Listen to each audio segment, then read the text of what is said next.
Ma belle-sœur squattait mon canapé jusqu'au jour où j'ai cessé d'exister pour eux. Pourquoi tu es allongée sur mon canapé? Tu as ton propre appart, non?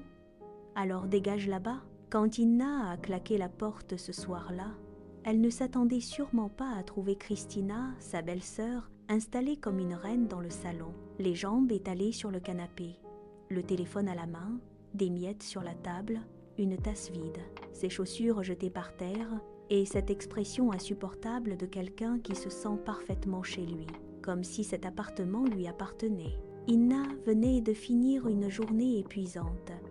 Elle rêvait juste de rentrer, se poser, respirer. Mais en voyant Christina affalée là, quelque chose a explosé en elle. « Tu te moques de moi? Qu'est-ce que tu fais ici ?» Christina a levé les yeux à peine une seconde. « Ton mari m'a donné les clés. Il m'a dit que je pouvais rester quelques jours. Quelques jours. » Cette phrase, Inna la connaissait déjà. Dans cette famille, quelques jours voulait souvent dire des semaines, parfois des mois. Sa belle-mère avait déjà passé quelques jours chez eux. L'ami d'enfance de son mari aussi. Et à chaque fois, Inna n'avait rien dit. Mais ce soir-là, c'était trop. Parce que Christina n'était pas une invitée en détresse. C'était une femme de 33 ans qui avait déjà eu un appartement, déjà eu de l'argent, déjà eu plusieurs chances et qui, à chaque fois, avait tout gâché. Elle avait vendu l'appartement laissé par leurs parents, dépensé l'argent, vécu chez un homme, puis un autre. Et maintenant qu'elle n'avait plus rien, elle revenait se poser là, chez eux. Enfin, non, pas chez eux, chez Inna. Parce que, oui, le nom du mari était peu être sur les papiers. Mais c'était Inna qui avait choisi les meubles, Inna qui avait payé les factures, Inna qui avait construit ce foyer morceau par morceau pendant que son mari était en déplacement. Alors, quand Christina a osé dire « c'est l'appartement de mon frère aussi », Inna a senti sa colère devenir glaciale. Quelques minutes plus tard, Pavel, son mari, est rentré. Et là, tout a basculé. Inna attendait au moins une explication. Un peu de respect. Un « pardon, j'aurais dû te prévenir ». Mais non, Pavel a simplement haussé les épaules et dit « c'est ma sœur. Je ne pouvais pas la laisser dehors ». Puis, il a ajouté une phrase qu'Inna n'oublierait jamais. « De toute façon, toi, tu n'iras nulle part ». Cette phrase l'a traversée comme une lame. Parce qu'en une seconde, elle a compris quelque chose de terrible. Son mari ne la voyait plus comme une épouse, ni comme une partenaire, ni même comme quelqu'un dont la vie comptait. Pour lui, elle était devenue un acquis, quelqu'un de stable, quelqu'un qui resterait quoi qu'il arrive, quelqu'un qu'on pouvait ignorer sans conséquence. Alors Inna n'a pas crié davantage, elle n'a pas fait de scandale, elle n'a pas quitté l'appartement en larmes, non. Elle a fait quelque chose de bien plus puissant.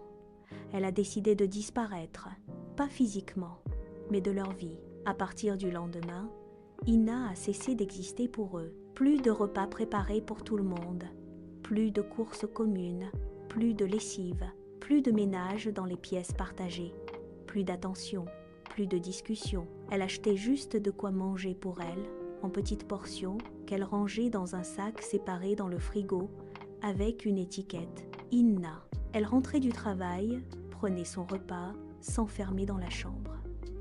Le matin, elle partait tôt.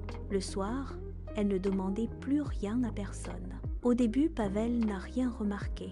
Évidemment, parce que tant qu'une femme gère tout en silence, personne ne voit ce qu'elle fait. Mais dès qu'elle s'arrête, tout s'écroule. Au bout de 3 jours, il n'y avait plus de chemise propre. La vaisselle s'empilait. Le salon était en désordre. Le frigo se vidait. Christina, elle, a commencé à paniquer quand il n'y avait plus rien à manger, sauf le sac d'Inna. Elle est venue la voir, outrée. On pourrait peu être partagé les courses, non? Inna la regardait calmement. Non, toi et ton frère êtes des adultes. Débrouillez-vous. Mais on est une famille. Alors Inna a souri, un sourire froid. Une famille. Une famille demande avant d'imposer quelqu'un chez elle. Une famille respecte l'espace de chacun. Une famille ne dit pas « Toi, tu n'iras nulle part ». Cette fois, Christina n'a rien répondu, parce qu'elle venait de comprendre. Le problème n'était pas seulement qu'elle était là. Le problème, c'était qu'ils avaient tous les deux décidé qu'Ina devait accepter, en silence. Les jours suivants sont devenus irrespirables. Plus personne ne riait, plus personne ne jouait la comédie du « tout va bien ». L'ambiance dans l'appartement était lourde, tendue, presque étouffante. Et puis, le samedi matin, Ina est sortie de sa chambre et a vu une valise près de la porte. Christina faisait ses affaires. « Je pars chez une amie », a-t-elle dit sans la regarder. « Ici, c'est invivable. » Ina a pris sa tasse de café. « Je comprends. » Christina s'est retournée, furieuse. « Tu es contente ?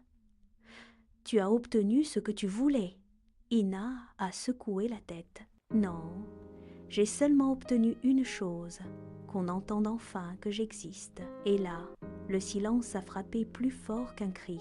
Christina est partie en claquant la porte. Quelques secondes plus tard, Pavel est arrivé, furieux lui aussi. « Tu as chassé ma sœur !» Mais cette fois, Ina n'a pas baissé les yeux. « Non, je n'ai chassé personne.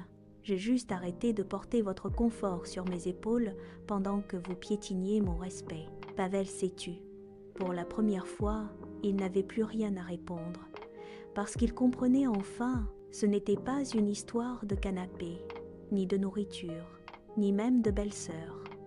C'était une histoire de limite, de dignité, et de cette phrase terrible qu'il avait prononcée sans réfléchir. « Toi, tu n'iras nulle part. » Il croyait qu'elle n'avait pas le choix, mais il avait tort, car ce jour-là, Ina a retrouvé quelque chose de bien plus important qu'un appartement calme. Elle a retrouvé sa voix, et parfois, c'est exactement par là que tout recommence.